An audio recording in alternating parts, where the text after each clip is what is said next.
Le concept de cité-jardin, il est né en Angleterre au début du XXe siècle. Vous avez une sorte d'urbaniste un peu visionnaire qui s'appelle Ebenezer Howard, qui lui est complètement interpellé par le développement incontrôlé de la banlieue de Londres. Du coup, lui, il va conceptualiser un concept de ville à la campagne ou de campagne à la ville, avec justement à la fois de l'habitat collectif privé, des jardins, des espaces de jardin qui soient privatifs ou collectifs, et des infrastructures où on peut en fait tout trouver de la ville normale, je dirais, mais au même endroit, et tout ça justement avec des usines de production autour et des réseaux de transport pour pouvoir y accéder, notamment par le chemin de fer.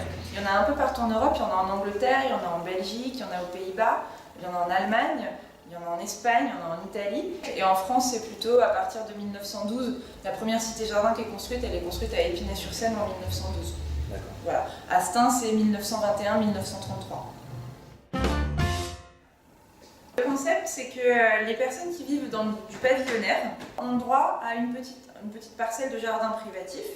Et en plus de ça, on a aussi des grands espaces de jardin collectifs qui, à l'origine, étaient destinés aux personnes qui habitent dans des immeubles et donc qui n'avaient pas la possibilité d'avoir un pavillon et donc un jardin privé.